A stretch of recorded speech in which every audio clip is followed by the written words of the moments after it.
Hello everyone, I'm here today to do my wrap-up for the month of August, and I read quite a bit in August. I finished 11 books, and even though I have read quite a lot, my Storygraph TBR has gone from 23 books to 25 books because some of them have also been added to my TBR, but that's the nature of it. And I mean, still in the 20s, still fine by me, so I'm not too bothered about it. And with that said, let's just going through to the books. The first book that I finished this month is Silverborn by Jessica Townsend. I have been rereading and reading this series throughout July and August, and this was the last one that I had left, so I finished it at the beginning of August, and I really enjoyed it. This one is a little bit more of a different read. It is more of a mystery sort of situation, and also the world expands a lot more, and the backstory of the characters and what is happening and all of that goes a lot deeper, and I really enjoyed that.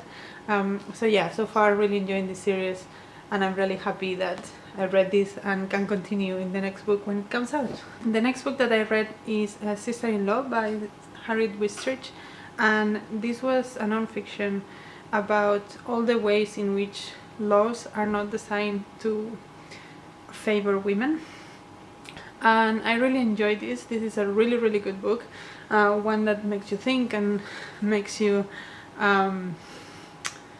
angry as well, but it was also very difficult to read because it deals with such a hard topic, and there is a lot of rape in this book.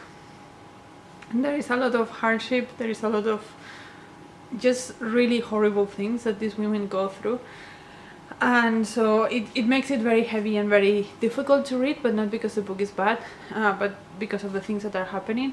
The author is a lawyer that works in these cases, and so that is a nice perspective to have, and I found that she was not too into the legal talk, so this was relatively easy to follow for the context of the book. The next book that I finished was Rivers of London by Ben Aaronovitch, and I read this for my In Real Life book club, and we all kind of agreed that this was a meh book.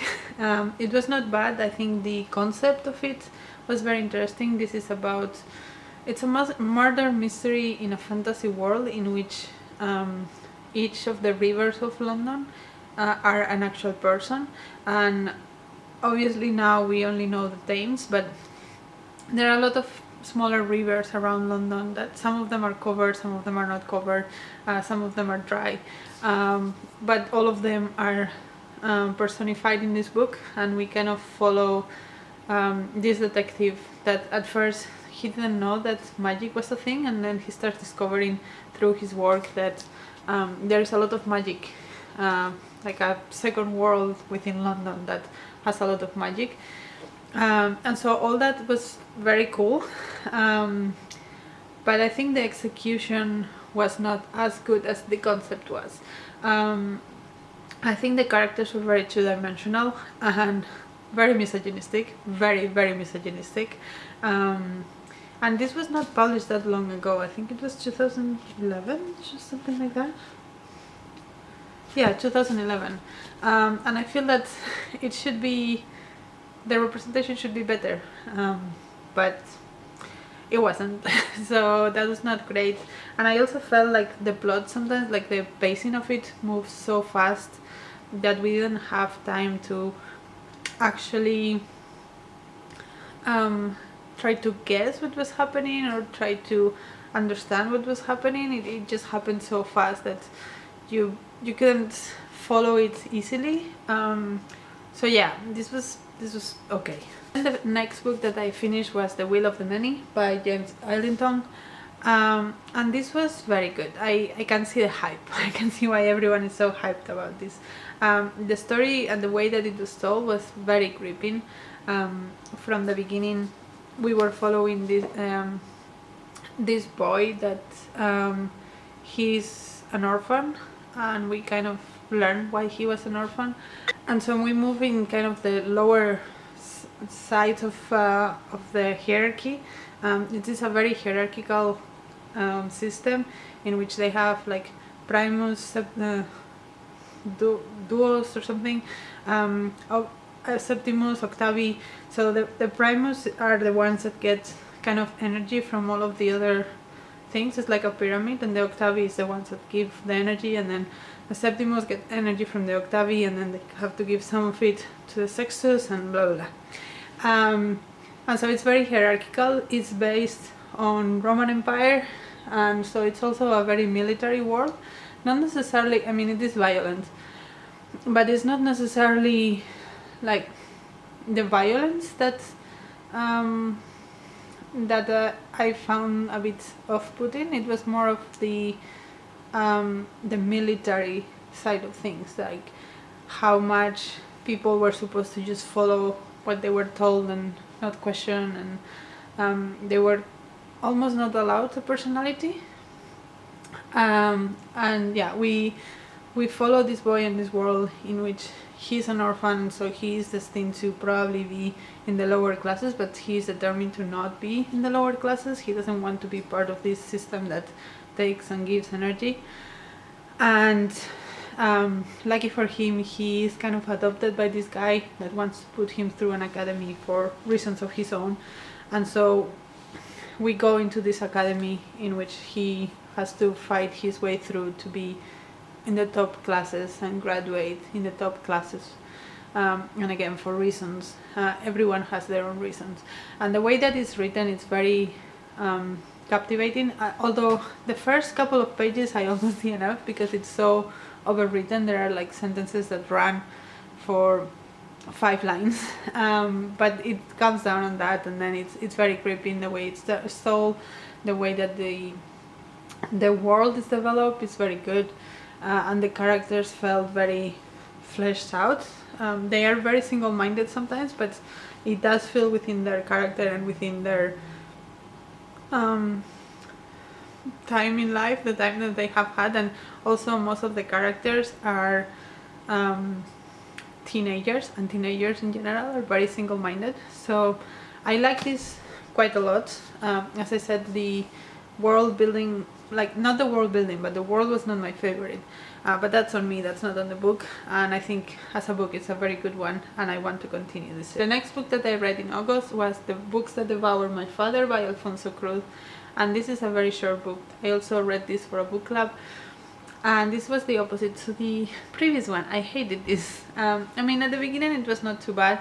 It's about this boy that his father is a bookseller, and he kind of gets lost in books. It's one of those books in which the characters can go inside famous classical books and talk to the characters in those books and stuff like that. So the father of this boy went into these books and he got lost there, so this boy wants to go and search for his father in these books. So he goes in and talks to the characters in like War and Peace, or in Mr. Jekyll and Mr. Hyde and stuff like that. And at first it felt very whimsical and it was nice enough, but then there were so many of these things that didn't go anywhere, and then at some point it started being really fat phobic, and the ending was just the ending was something else, and the main character was absolutely horrible. And at the end it almost felt like we are supposed to feel sorry for him, and I was just like, no, you deserve really bad things. Didn't like this, was not for me. Then the next book that I read was Sweet Bean Paste by Durian Sukegawa, and this is a very sweet, comforting book. So it's about this man that works in this dorayaki shop, and which are like Japanese pancakes, and then they have like sweet bean paste in between them, and he just sells this for a living, and he works alone in the shop, and at the beginning of the book this old woman comes into the shop looking for a job, and at first he's like, no, I don't want to hire you. There is a lot of judgment in his side, because the woman has crippled hands and she's very old, and he feels like she shouldn't be working with food because of that, but at the end she gives him a container of sweet bean paste, and he tries it and it's apparently amazing, so he ends up hiring her, and then we go into like developing the relationship between this man and this old woman, and also there is a little high school girl that has a lot of issues at home that comes to the shop a lot and also comes into the story, and it is not subtle about the messages that it has. It has a lot about prejudice and how we shouldn't be prejudiced, especially against certain people with certain illnesses. That it will be a spoiler to say, and so that was nice. I agree with the message. It was very on the nose, but I agree with the message, and it just felt warm and comforting, but it's not something like it's gonna stay with me forever. The next book that I finished was Call Me Ishmaelle by Xiaolu, and this is a retelling of Moby Dick with a feminist twist. So kind of like the setting and the story are the same, but the main difference is that Ishmaelle, which is the narrator of Moby Dick, is sort of like a girl pretending to be a boy, a bit like Mulan, so it's something between Moby Dick and Mulan, let's say. And there were some interesting conversations about gender, not only because this girl is passing as a boy, but sometimes she does feel like a boy, and she does feel like she doesn't fit within the stereotypes of women. So it's not just that she took this role for practical reasons, but also because she felt like that fitted her better. And we do have interesting conversations about gender, and obsession, and a little bit about race as well. And one thing that I liked as well is that when I read Moby Dick, but back in the day, probably like 20 years ago, maybe I'm not remembering it, but I don't think it was very clear on which part of the world they were, and this clearly tells you all the routes that they took. And so when they visit the different ports, you do get a sense of the places that they are visiting, and it does add the culture of those places into the book, which was also really nice. So it did have quite a lot of little nice things to add to the story of Moby Dick. However, I think it felt a bit surface level. I don't think this is one that is going to stay with me for very long. I think this was not as deep or as different as I wanted it to be. So I enjoyed it when I was reading it, and I liked the reading experience. Also, like the way that the chapters are structured, and the writing itself, sentence to sentence level, was very nice. But yeah, the story didn't do enough for me to think that this was amazing. The next book that I read was The Nursery by Szilvia Molnar, and this follows a woman. Some chapters are from like before she gave birth, and some of them are after she gave birth to this boy, like really close by. And we follow her with the struggle of early motherhood, the feelings that she has or doesn't have for her child, and for herself, and the loss of her like ordinary life things, the way that she felt trapped into this world in which things are so oppressive and so small, and that you kind of can lose yourself as a person. And I think that was all very well done, and I think that it can be very helpful and very relatable for a lot of people, and I think that if I had read this like a couple of years ago, it would have had a much bigger impact on me. But yeah, at this point I have read other books that do touch on this, and this maybe was not as different as I was hoping for, but I think it is a very good representation, and I'm very happy that it exists. The next book that I read this month is Travels with My Aunt by Greene, And this is about a man that we start the book at his mother's funeral, and he meets this aunt. I don't know if it's for the first time, I think it might be. And the aunt tells him some things about his mother that he didn't know, and so they kind of go into a sort of quest, traveling around the world to try to find different things about his family, and also just for fun.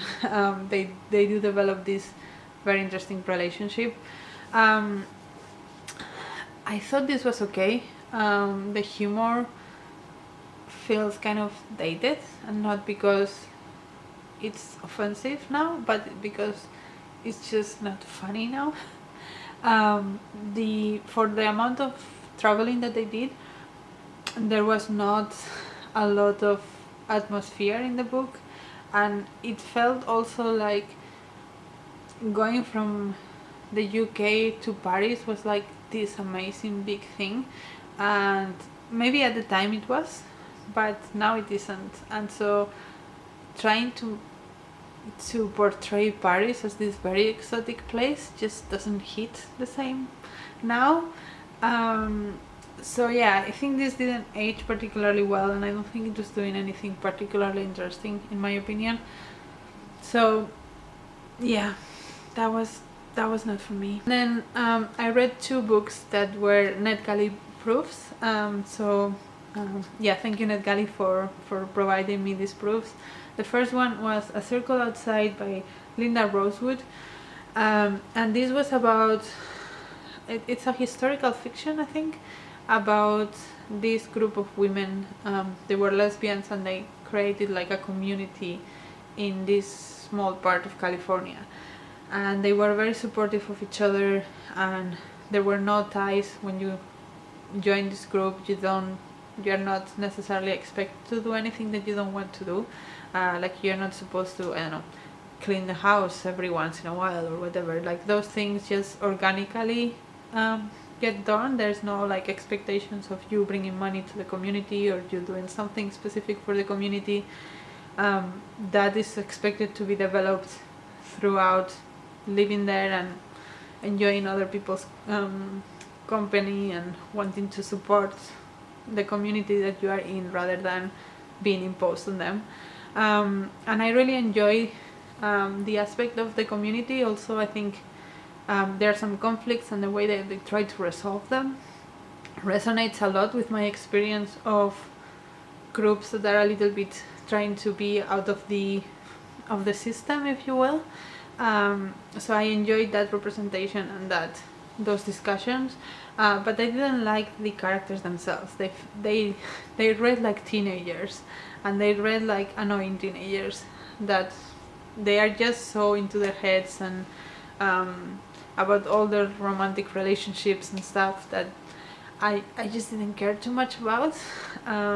So in that sense, that lost the importance for me. So once like the community was established, the rest of the book, the rest of like the 200-300 pages after that, I was just not that interested in it. And then the last book that I read in August was House of Day, House of Night by Olga Tokarczuk, which again was a copy provided by NetGalley, and I really enjoyed this. So Olga Tokarczuk is becoming an auto-read author for me. I think she's brilliant, and I love the way that she thinks in general. I have, surprisingly for me, I have enjoyed her like more essay books rather than the ones that are a little bit more plotty, and this is definitely one of them. So this, I would say, if you like flights, this is the same kind of book, rather than comparing to something like Drive Your Plow Over the Bones of the Dead.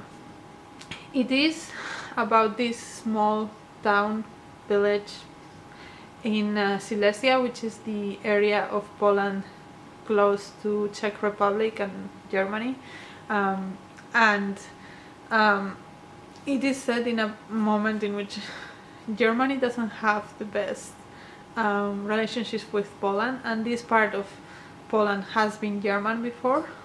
It has changed hands back and forth a couple of times, and so we kind of look into that conflict, but through the lens of the everyday life of these characters in the town, and these very philosophical ruminations about their lives and their relationships and all of that stuff. And yeah, as I said, it is very meandering and very thought-provoking and philosophical, rather than having a plot or having like character development or any of that. That's not like the point of the book. The point of the book is making you think and making you focus on the more metaphysical side of things. And yeah, as I said, I really enjoyed this. I think Olga Tokarczuk is just great. So yeah, it was a great way to close my reading month. And then for my TBR for September, there is not so much to say, because I have finished my Ancient TBR, so that those challenges don't apply anymore. And I have also almost finished my Buzzwordathon challenge, so that also doesn't really apply. But I do still have a couple of book club books that I want to read. So the first one is How High We Go in the Dark by Sequoia Nakamatsu, which, as far as I know, it's a dystopian novel about a dystopian future. That's all I know. But I have seen this, when it came out, I saw it doing the rounds in BookTube quite a bit, so I'm interested to see what I think about it. And then the other one that was chosen for my In Real Life book club was Evenings and Weekends by Oisin McKenna, which I'm not sure if I will enjoy, but I'm willing to give it a try. I have heard mixed things about it, I think. It sounds very millennial, and it's about this group of people living in London. So I don't know how much of it I will enjoy, but yeah, it's one that is hype right now. So we'll see if it is for a reason or not. And then the other project that I might want to tackle in September, we will see how it goes, is to read the Farseer trilogy by Robin Hobb, so like the Assassin's Apprentice, Royal Assassin, and Assassin's Quest, I think it is. I have read the first book of that series before, and I thought it was okay, but it's always so hype and people are so passionate about it, and most people say that the Ship of Magic trilogy is the better one, which is the one that goes after this. So I'm willing to give it a second try. You know, if I don't like these three books, that's it with me and Robin Hobb. But if it hooks me at some point, then I would probably continue with that series. But yeah, those are my plans for September. Let me know what you have been reading in August, and if you have read any of the books I mentioned, and what you thought about it. And until next video, bye!